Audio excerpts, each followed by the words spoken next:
Hello. Hello, Joy. Good evening. How are you? I'm great. How are you, Sam? Not bad. All right. Before we get into our conversation, I just want to say thank you, everyone who's joining us across our streaming platforms. Welcome to the 56th Chicago International Film Festival. My name is Joy Norris. I oversee the Black Perspectives and After Dark sections this festival season, and very happy to be in conversation with Sam Pollard, the director behind MLK FBI. Thank you so much for being here tonight, Sam. My pleasure. My pleasure. Thank you for having me. Of course. For those who are watching, you can submit questions through the chat, and later on in the conversation, we will answer some. So, in watching this documentary, there are a lot of things. There's so many things. You've created a very stirring, enlightening, and infuriating film.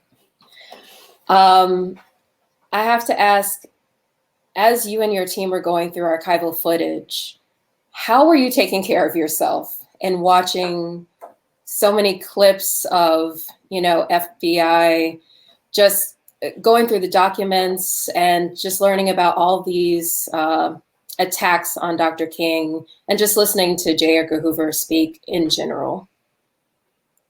Joy, I consider myself a professional filmmaker.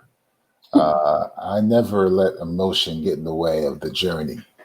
I've made lots of films that have extremely intense content and deals with strong social and racial issues. But as an African-American male growing up in the 50s and the 60s, primarily, and then, as a young man in the 70s, 80s, and onward, I see the world in a very sort of bifurcated way where I think, there's a lot of very complex things happening in this country when it comes to race and class and economics.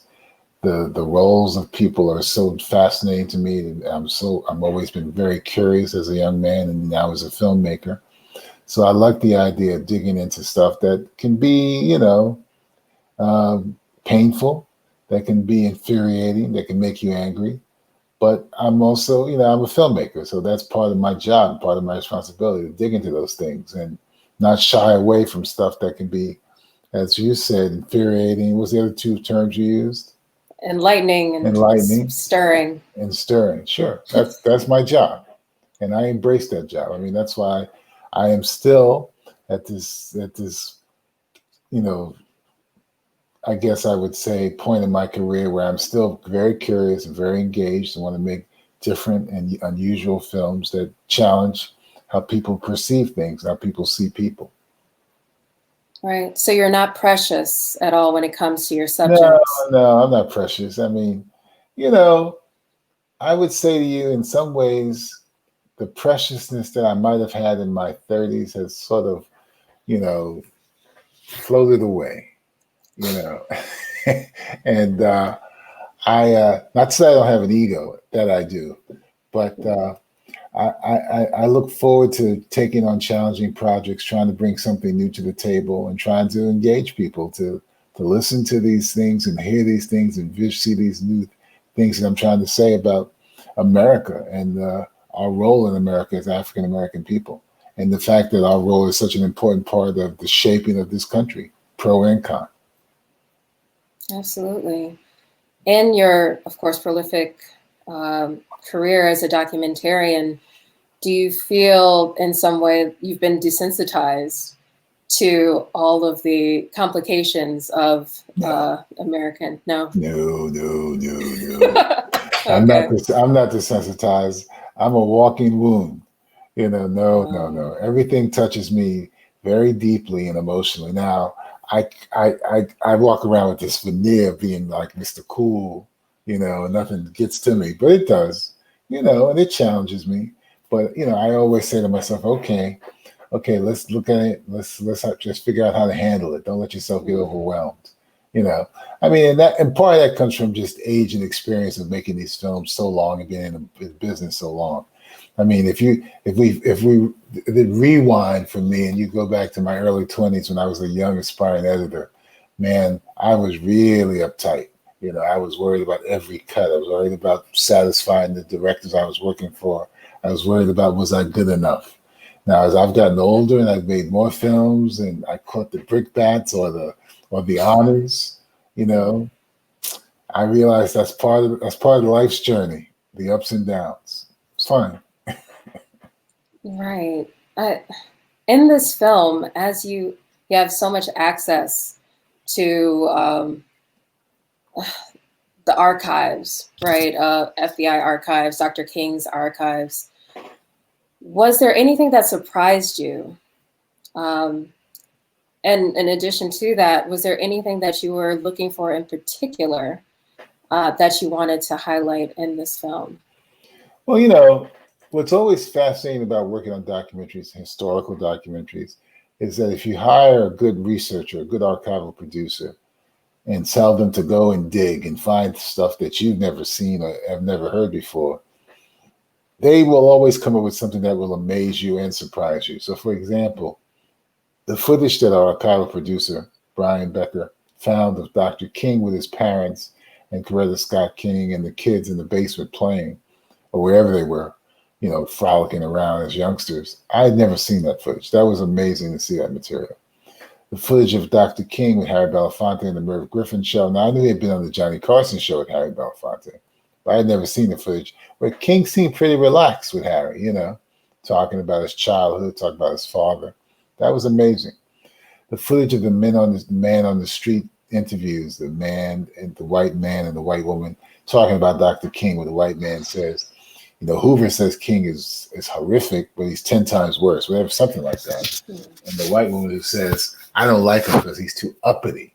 That was like, that not only infuriated me, but made me chuckle. And the other piece of footage that I thought was so fascinating was the talk show that Dr. King was on, where the white female correspondent or reporter, whoever she was, says to Dr. King, you know, don't you feel responsible for these riots happening in these cities?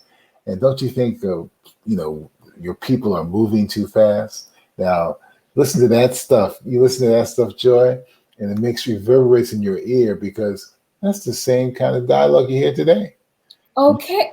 You know, don't you think these people out there marching are causing all these riots and burning down and, you know, and switch communism with Antifa, you know?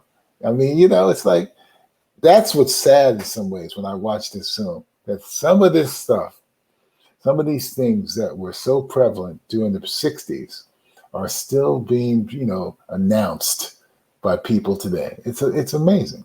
It's really amazing. It's not only amazing, it's scary and it's infuriating to realize, in terms of on one level, all the progress America has made when it comes to racial dialogues on some level, but on the other level, they're still backwards.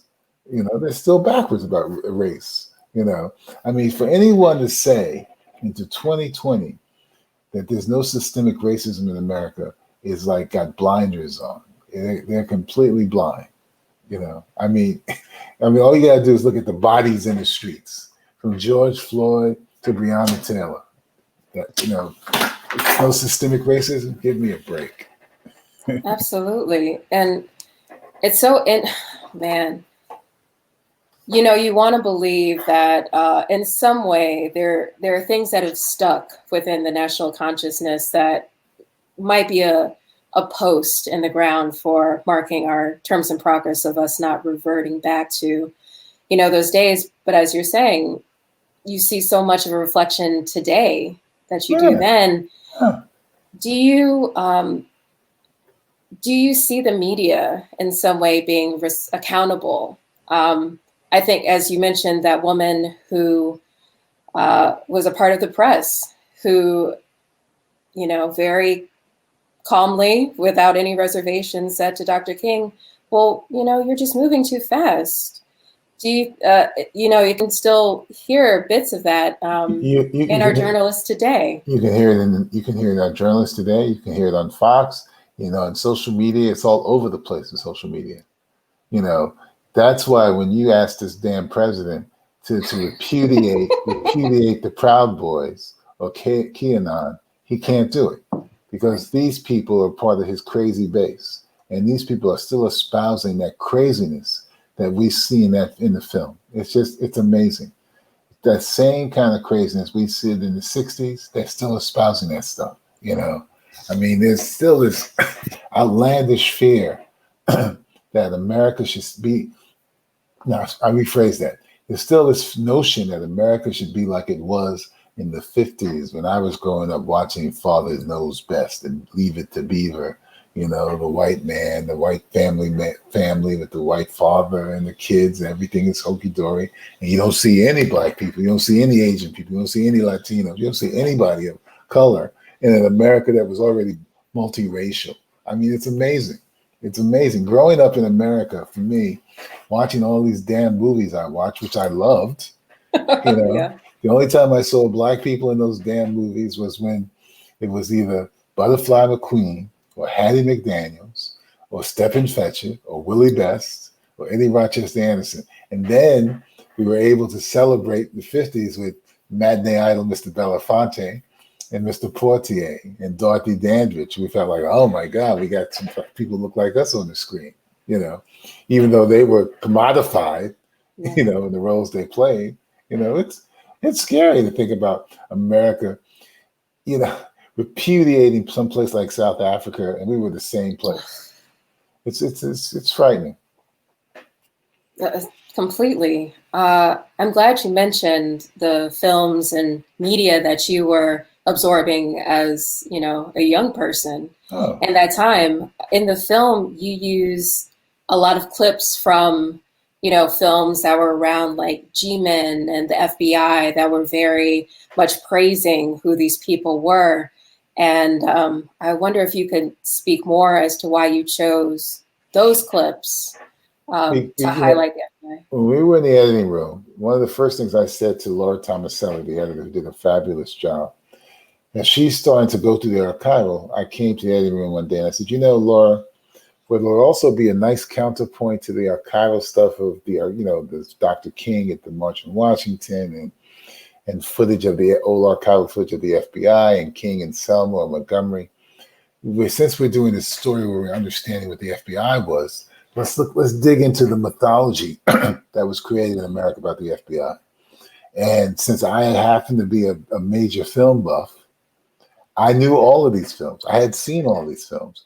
I was able to go home and write out a whole list, you know, Walk a Crooked Mile, Big Jim McClain, you know, the FBI story, the FBI series with Efrem Zimbalist Jr. I seen all these things because I understood back then that was the mythology of the FBI, you know, this organization that wanted only white men, a certain height, a certain age, you know, it's amazing. It's just amazing. So when we found these clips, we knew this was a great counterpoint to telling the story of King and Hoover and the FBI surveilling Dr. King, you know, during the time in the 50s where it was the hysteria of communism, you know, as Hoover tried to connect King to in the 50s. When that didn't work, excuse me, when that didn't work, then when they were bugging his hotel rooms, they found out this man wasn't exactly an angel, you know. Right. To that, there is something, I think in recent years, we've learned more about Dr. King's, you know, personal life, right? Yeah, like you know, listen, his history, one of the things that's fascinating about history, you know, Joy, is that as it evolves and people learn more and read more and dig into it more about our heroes, our icons, you see that they had feet of clay. They were human. They were human beings.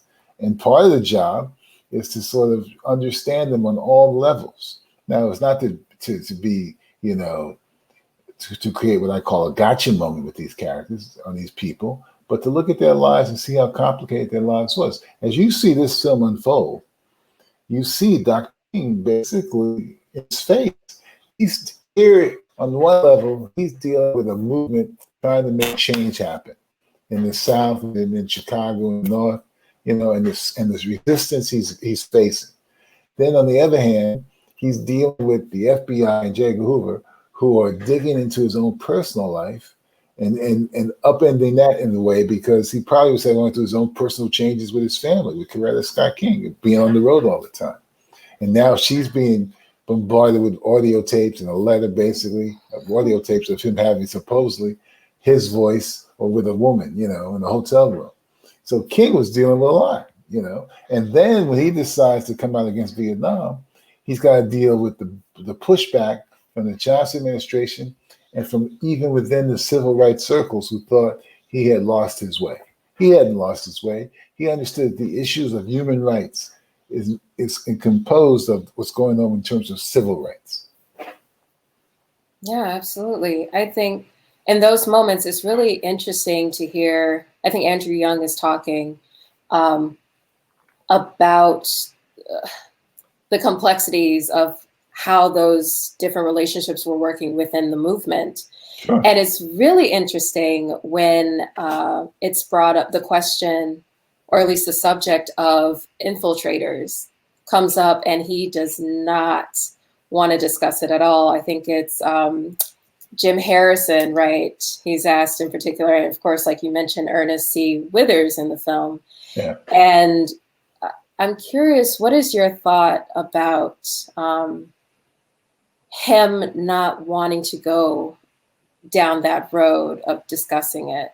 There seems to always be this, like, well, we still, even with Dr. King, right, after he comes out of that private meeting with J. Edgar Hoover, after Hoover has declared him a liar and all this, there is still this need from the movement to be civil and beyond utterly civil.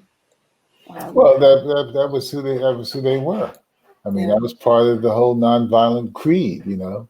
I mean, that was the way that Dr. King and his followers basically saw how they had to deal with, you know, the racism, you know, both physically and mentally all the time, to be civil. I mean, as you know and I know, by the late 60s with those young men in Oakland, it changed, you know.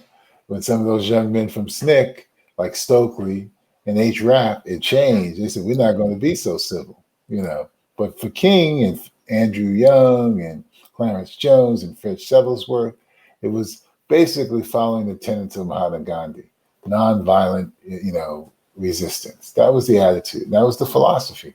You know, amazing. I mean, I don't think I could have done it. And what's interesting, though, about Andy Young, going back to your earlier question, Andy Young still has a lot of secrets that he's not revealing. You know, they knew James Harrison was an informant. They knew. They knew about Ernest Withers. They knew he was an informant. But, you know, they basically let it go. They knew these guys were giving information to the FBI, but they let it go. Now, he doesn't want to say that. I mean, even when I asked him about remember when I asked him about James Earl Ray, and he says, you know, James Earl Ray didn't assassinate King. Yes. Well, my next question, which is not in the film, I said, well, who did, Reverend Young? I mean, he was like, I don't want to discuss it. You heard him say, I don't want to discuss it. You know, I mean, he's got a lot of stuff that maybe he's writing the ultimate book about his work with SCLC and Dr. King and all the others. Who knows? Or maybe he'll take it to the grave. Who knows?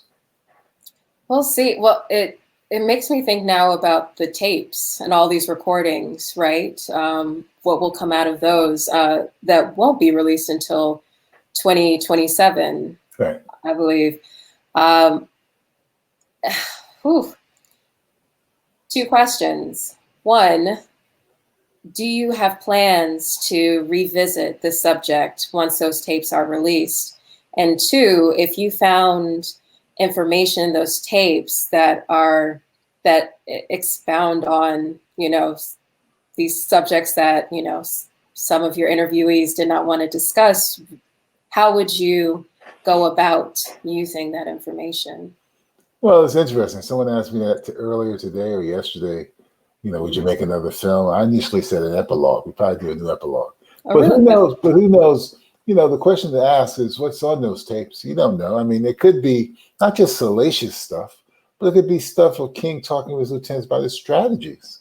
Yeah. You know, his strategy in Selma, his strategy in Memphis, his strategy in Birmingham. I mean, he could be talking about his strategies, which would be fascinating to hear, in terms of how they were going to proceed in all these different cities that they went to, like Chicago. So I'm one of the proponents that the tape should be released, because I would like to hear, not only, I don't want to hear the salacious stuff. I don't want to hear the stuff where he's being intimate. I don't really care about that. What I care about is maybe this other stuff about the movement and about Dr. King and his lieutenant's strategy that might be fascinating, eye-opening, Okay. And for, if you do hear them discussing perhaps, the infiltrators, what would you, how do you go about coming into new information? If they had the information, if they talked about the infiltrators, man, that would be fascinating. Okay. That might mean another film. And just so you know, there's a filmmaker here in New York named Philbertelsen, who's making a film by Ernest Withers now. So the question is, will he really dig into that too with his life? I mean, because besides being an informant for the FBI, he was absolutely a phenomenal photographer for the movement.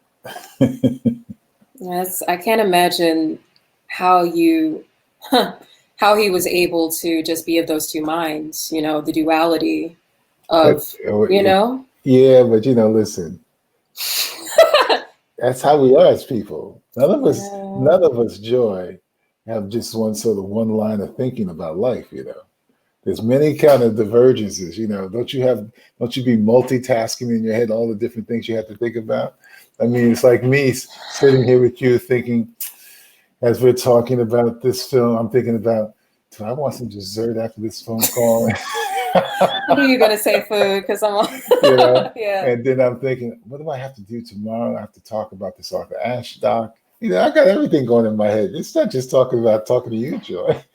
Well, it's true. And, I won't take offense to that, even though we're having a lovely conversation. I know, I'm enjoying it, but I'm also, my brain is going like many things. For sure. I guess, there's this idea that, at least for me and my generation as a millennial, the civil rights era is precious. It is like sacred. Yeah. And so, you forget that, as you said, like, people are complicated. And, you want to believe that every Black person in the country was for, this movement and was for the liberation of Black people and for that progress. And, when, of course, as you get older, you realize that, that's not going to happen. As we say constantly, Black people are not a monolith. Yeah. So last week last Thursday, I was watching the Biden, talk back with George Stephanopoulos on ABC. Mm-hmm. And they had these people standing up to ask him questions. And this Black woman got up, and in her intro, they said she was a Republican. Now, my brain says a Black Republican, but there, and I know there's some Black Republicans out there who support Donald Trump. That's true. Who think he has the right. Now, my brain says, well, have you lost your mind? Do you think he loves you? He doesn't even love most of the white people he's talking to. You think he loves you as a Black person? I mean, but as you said, we're not monolithic, so okay. All right. Let me ask, as you, of course, you have like a great visual eye, and documentaries, obviously, your forte. I'm very curious, what is it about the documentary medium that you enjoy building stories in, or you enjoy producing in? Well, it's fascinating because I grew up, as I said earlier, in the 50s and 60s, and in my house, we had a little television, and I used to watch all these old Hollywood movies. I just watched them day in and day out, from, movies with Ava Gardner to Burt Lancaster to Robert Mitchum to John Wayne. I watched everything. So at that time, I had no idea I was going to be in the film business. But when I got introduced to the film business in the early 70s, and I sort of went on this path of being an editor, I worked on a feature film. The first feature film I worked on was a film called Ganja and Hess, directed by Bill Gunn. Yes. Yeah. I was the apprentice editor. And I had dreams of being a feature film editor, working on feature films, you know, narrative stories and fiction films with actors and stuff. But the editor of that film, Ganjan Hess, a gentleman named Victor Koneski, he hired me after that film to be his assistant on a documentary he was doing. Now, I had seen some documentaries on ABC and NBC, but it never stuck. But I was his assistant editor for 3 years, Joy. And in those 3 years, 3 things happened. Number one, he got me to understand the importance of documentary editing, to be able to have the ability to look at footage that had no rhyme or reason most times, no story, no script, and to figure out in the editing process how to make it into a story. And by doing that over and over again with footage he would give me to practice on, I fell in love with this idea that, wow, man, you can create film from editing. You can create a story from editing. The second thing that I came away with was, by being a documentary editor, you were sort of empowered to be the surrogate director. You know, you didn't have to be on the set, because at that time I was afraid to be on set. I was much shyer. I didn't interact with people. I didn't like to talk much. But when I was in the editing room, like you were saying, in that dark room, usually we had a window in there that I could go and open the blinds. Yeah. I could create, I could make mistakes, and no one would critique me until I had to screen it for them. So I was sort of directing the material.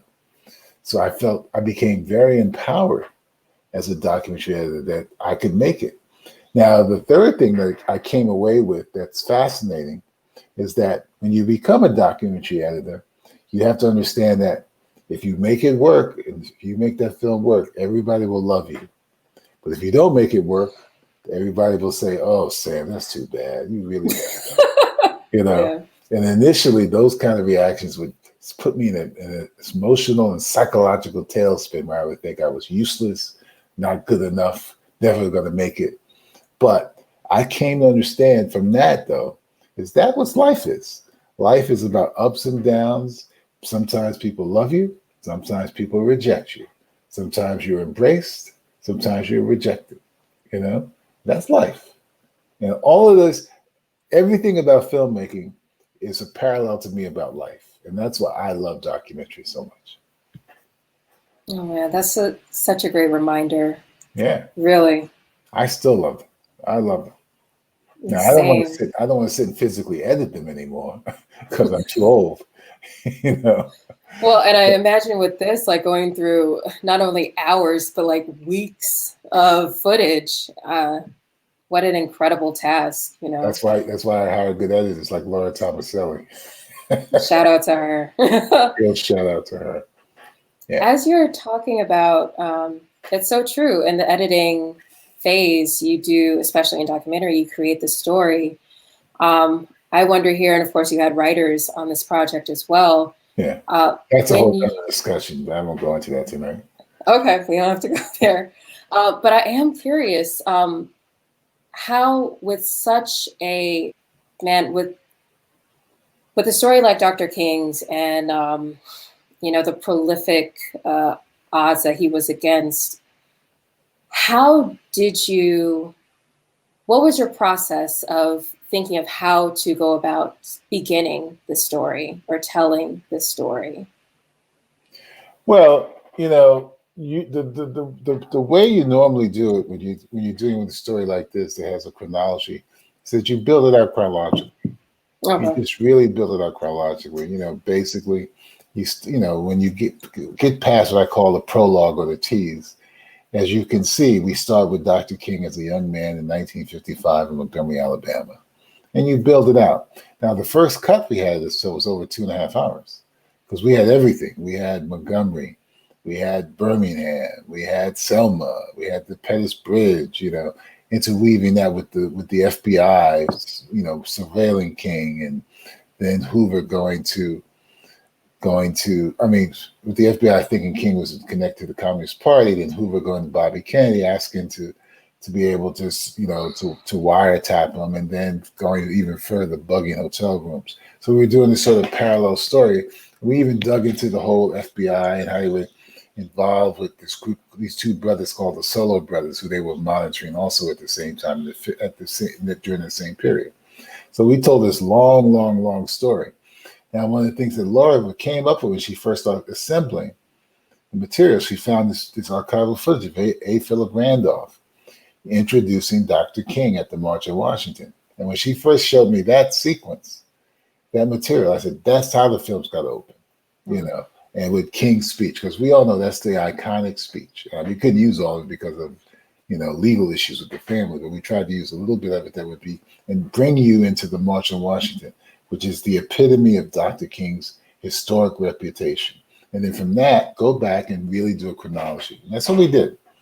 And then after we put this 2.5-hour film together, first cut, now we knew it couldn't be 2.5 hours, so we had to go back and start to figure out what we could leave out, and what we could move around and pull up. I mean, this is the process of editing documentaries that's so fascinating because, you know, there's no script. You're just sort of trying to figure out how to create what I call the dramatic counterpoint between King and Hoover, King and the movement and the FBI, everything. So it's, you know, it's a real sort of, you know, interesting, complex, sometimes frustrating process of editing. Because sometimes, you know, most times when you look at the first cut, you have a hole in your stomach because you say, "Oh my God, it's awful," you know. And when we figure out how to make it better, and if you're tenacious like I am, and you believe in the documentary process, you will make it better.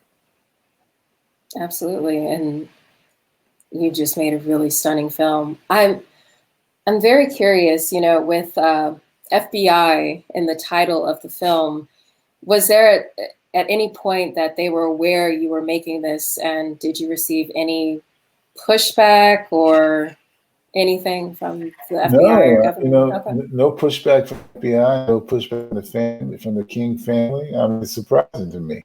Wow. Someone suggested last week we should send a copy of this film to the FBI. Someone said that to me. I got to tell it to our, I don't know if our distributors want to do that. After it's released, you know, but no, we have no pushback from the FBI or from the King family, because we definitely thought we would get some pushback from the King family because they're so litigious about Dr. King's voice and his image. But no, not so far. Who knows? I mean, you know, it's one of these films that obviously has really engaged lots of folks and really made them pay attention to what was happening in America in the 60s. Absolutely. I was kind of sort of going back to the FBI. I was surprised that you interviewed James Comey, that he would be interested in being a part of this. And of course, what he says about the FBI's like dark period that has seemed to evaporate it in his mind somehow, or at least he's of course not going to speak on in tape.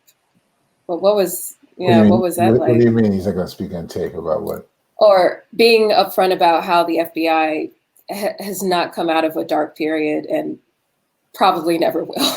Well, from his perspective, you know, have you seen that Showtime movie, The Comey Rule, with Jeff Daniels playing Comey? I haven't. You know, I mean, he's painted in that movie, and probably this is based on his book. He's painted as this stoic, all good American, you know, who basically misunderstood really the notion of American democracy and how it can upend your career. He misunderstood it because he basically thought he was dealing with a human being who would in his mind do the right thing, you know, because all he was about doing the right thing. Ben had suggested, Ben Hedin, who's the producer, writer of the film, he has suggested us talking to Comey. And when he reached out to Comey, lo and behold, Comey said yes, which surprised me. And initially we were going to go and do an on-camera interview, but then he changed his mind. He wanted to do only audio. He only gave us like a half hour, but he was fun, you know. I mean, for him, that dark period of the FBI is no longer, in his brain, doesn't exist anymore. You and I both know that that's not true. Yeah, absolutely. So because the FBI is monitoring people now, the Black Lives Movement. You know, anybody they think are, you know, treasonous, they're monitoring. Right. Do you think there will be any change from these agencies that I already know the answer to this, but I'm very curious to just hear your thoughts on it. It even feels silly for me to even say, but again, I'll put it out there. Do you think there could be any less of an adversarial relationship between, you know, these government agencies and the citizenry? Where could there be a point where they're like, I mean, you have a point. Yeah, these people want, you know, they want their basic human rights. Or do you think that's just completely contrary to, you know, their existence, right? I think it's completely contrary to their existence. Okay. I think it's completely contrary to the construct of what America is. You know, and I know, Joy, if there was to ever be any real change in America, it would have to be revolution. Absolutely. Absolute revolution. And unless it's going to happen, and I know it's not going to happen in my lifetime, you know, we may change horses if this election happens the way I want it to change, or the way I want it to happen. But that doesn't mean America is going to, and the government's going to become all of a sudden open to what they consider radicals and leftists, you know. Because think about it, as much as when it's kind of fascinating when I listen to Trump or anybody from the Republican side trying to slam Joe Biden as a leftist, or he's in bed with leftists, you know, he's going to destroy your neighborhoods and bring chaos in the neighborhoods. All I can do, you know, Joy, is I can say, guys, look at this guy. Look at this guy. This guy is good old Joe. You know, a middle of the road kid, grew up in, where did he grow up in? Delaware? Mm-hmm. You know, this is a middle of the road guy. I'll make sure we say it. There was a Delaware he grew up in, or Pennsylvania. It what? Delaware. Wow, that's really sad that I can't even fact check you on that. But this guy he's like good old Joe. You know, the most from my perspective, the most radical thing he did, you know, was to select Kamala Harris, and she's not even radical. Yeah. and as much as I love Barack, he wasn't radical. So, you know, this is all, you know, smoke and mirrors when people be talking about these Democrats are leftists and they're radicals. This is a joke. It's an absolute joke. Nobody believed that. You know, I didn't believe when Obama was president. I voted for him. You know, I'm not gonna believe that Joe Biden, he's a radical. He's associated with radicals. Give me a break. For the record, Joe Biden is from Scranton, Delaware, so you are correct. Yeah, radicals. So my last question before we go to the audience's questions. There is a clip you have of Reagan, who really sets up nicely in his quote. You seem very proud of that. Oh, yeah, I love that. And it's like it seems like in the context of the film, he's speaking to many levels of the story. And he says the story isn't over. And I'm curious, which story is he referring to? The American story. Are you referring to? The American story. The American story is never over. This story that we're living, this period that we're living in some ways, one of the most, you know, complex, infuriating parts of our history. Would I've ever believed we'd be living through a pandemic at this stage of my life, where the world was shut down? Not just the country, the world was shut down for 6 months. It's amazing.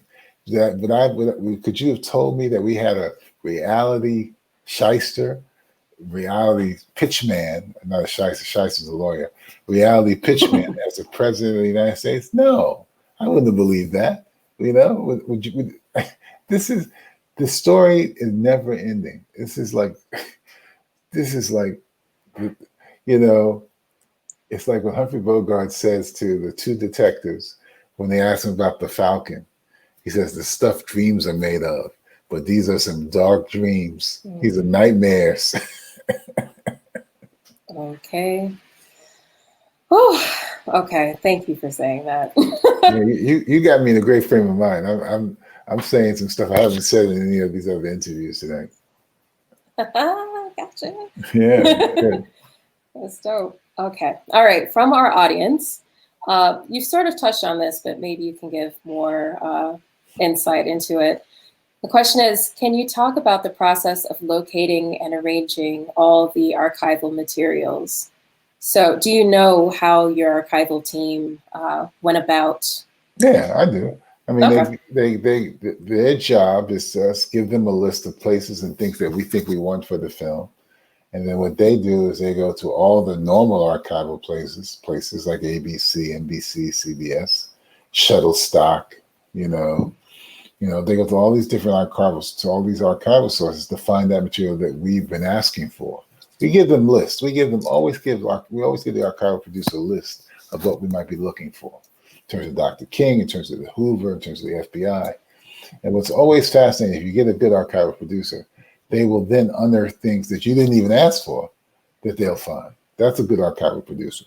So you always give them lists. You always give them a list of things that you want for them to locate. And then a good one will find other things that you didn't even have on your list that they'll come up with. Fantastic work they can do if you get a good one. Yeah, they're amazing. Mm-hmm. Our next question, did you receive, we already touched on that, regarding the FBI.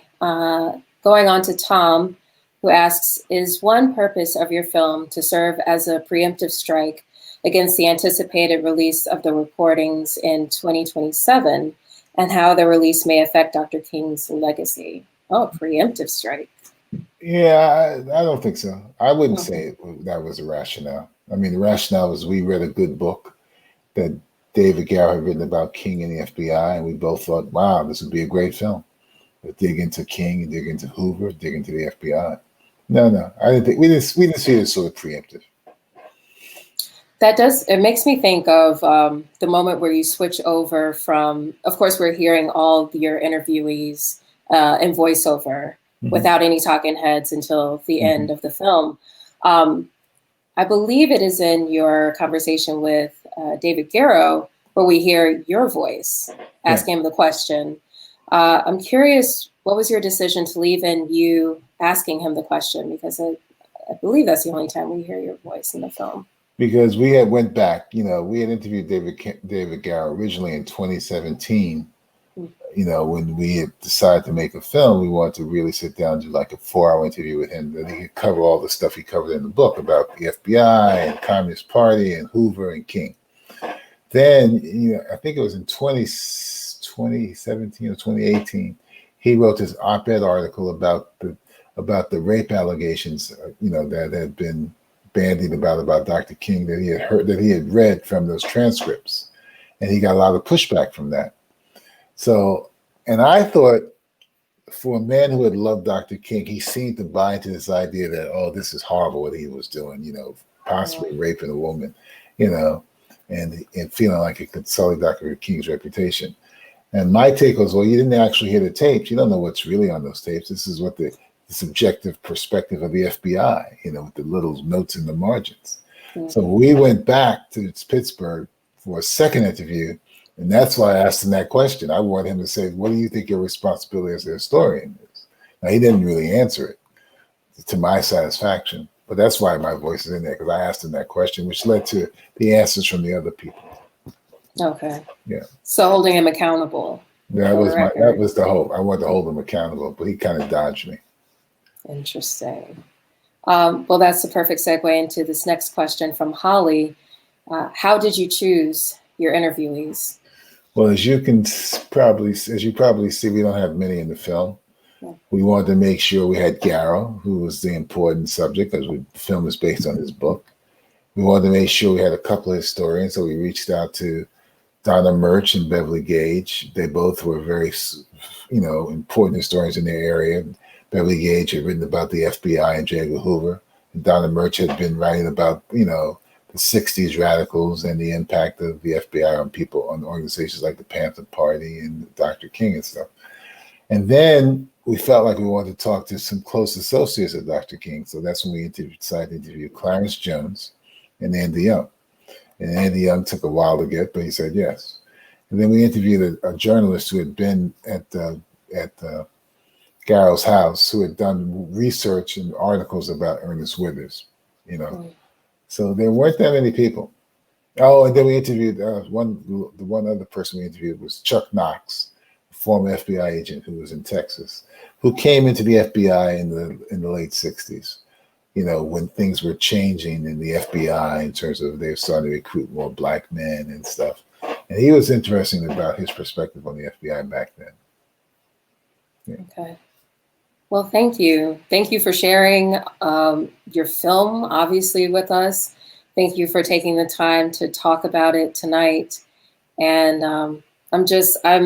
you know, I think we, at least I'll say, coming from this generation, you know, you feel like you know everything there is to know about Dr. King. And of course, like as things are revealed, this documentary just provided a space to just have that perception expanded on without judgment. And I really appreciated that, the objectivity. Well, thank you very much. That was the hope, and I'm glad it came through. Yes, absolutely. So thank you again for being here tonight. My pleasure. It's great speaking with you. And thank you everyone for joining us in conversation, and take care of yourselves. Have a good night. Bye.